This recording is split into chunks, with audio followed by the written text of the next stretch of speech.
형제자 여러분 안녕하세요. 오늘은 11월 30일 금요일 말씀을 찾는 갈급한 마음이라는 제목으로 욥기 33장 14절부터 33절까지를 묵상합니다. 14절 하나님은 한 번 말씀하시고 다시 말씀하시되 사람은 관심이 없도다.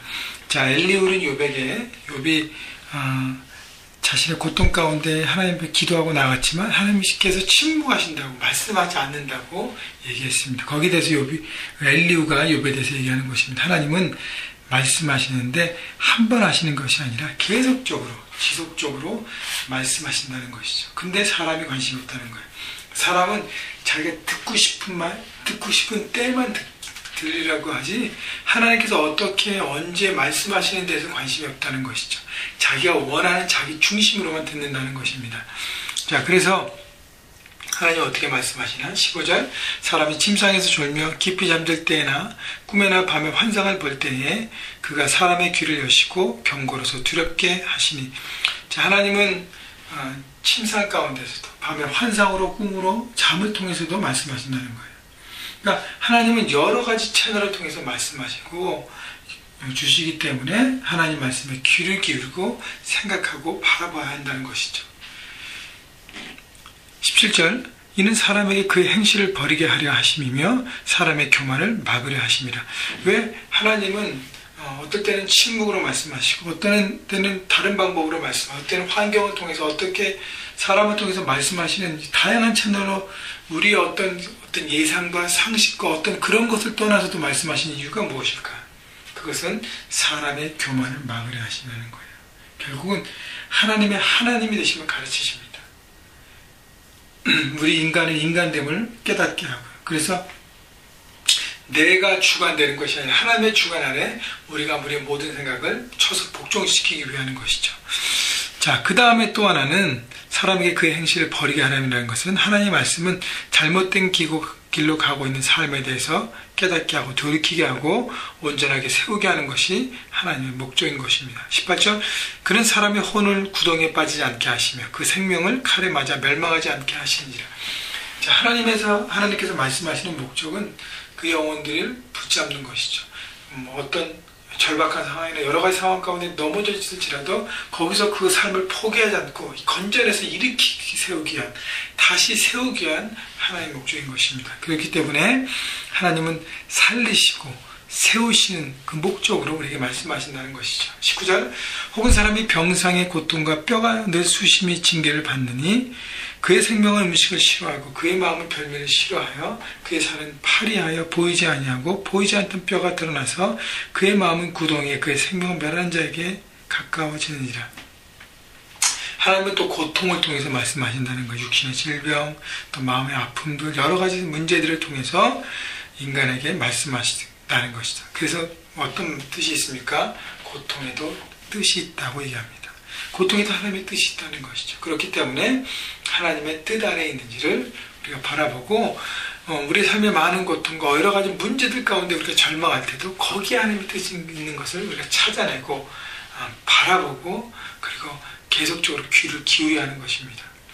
23절 만일 1천 천사 가운데 하나가 그 사람의 중보자와 함께 있어서 그의 정당함을 보일진데 하나님은 그 사람은 불쌍히 여기서 그를 건져서 구덩이에 내려가지 않게 하라. 내가 대속물을 얻었다 하시리라. 그런지 그의 살이 청년보다 부드러워지며 젊음을 회복하리라. 욥이 정당하고 정의롭다면 하나님은 그걸 다 아시고 중보자를 통해서 천사를 통해서 그 모든 것을 회복시켜 주심을 하나님이 약속하신다는 것이죠. 또 그렇지 않을지라도 우리에게 적용하면 중보자 대신 예수 그리스도의 십자가가 있기 때문에 우리가 비록 죄를 지었을지라도 하나님께서 그 모든 것들을 회복해 하시고 살리기 위한 하나님의 뜻 가운데 있다는 것을 우리에게 알려주십니다. 26절 그는 하나님께 기도함으로 하나님의 은혜를 베푸사 그로 말미암아 기뻐했지만 하나님의 얼굴을 보이게 하시며 사람에게 그의 공의를 회복시키시니라. 자, 어떤 기도냐면 그가 사람의 앞에서 노래하며 이르기를 내가 범죄하여 옳은 것을 그쳤으므로 내게 무익하였구나.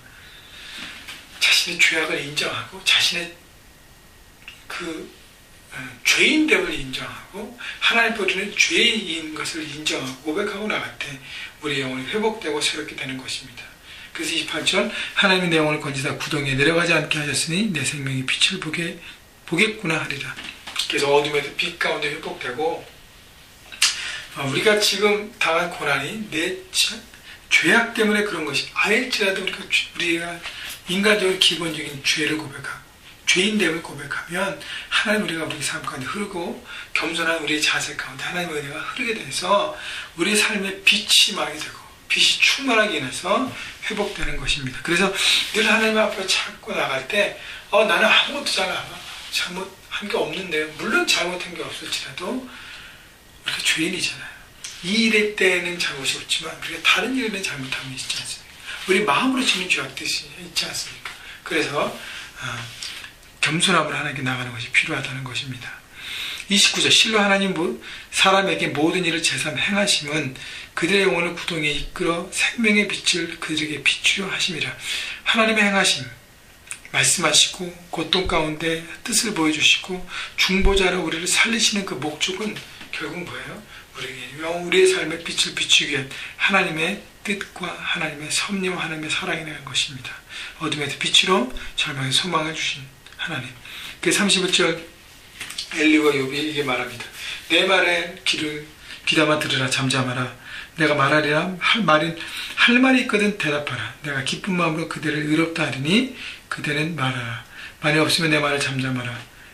내가 지혜로 그대를 가르치리라. 너무 새 친구와의 대화 때문에 이런 대화에 대해서 기대감이 없던 욥에 대해서 제발 제 말을 들어야 합니다 라고 얘기하면서 제대로 듣게 되면 욥 당신의 의로움이 인정될 것입니다. 내가 친구들처럼 의롭다 하지 않고 죄가 있으니 회개하라가 아니라 하나님의 고통 가운데 뜻이 있고 그 뜻을 통해서 하나님의 뜻을 품고 일어나야 회복됨을, 하나님의 온전한 큰 뜻을, 원대하심을 품으라고 얘기하는 것이기 때문에 말을 들으십시오.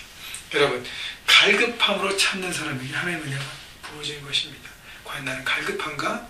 아니면 그냥 포기하는가? 바라보시고 오늘도 갈급함을 하나님의 은혜를 구하시고 겸손하게 주님 앞에 서서 주님의 은혜로 회복되고 새롭게 되어서 풍성한 주님의 은혜를 누리시는 여러분 모두가 되시기를 바랍니다.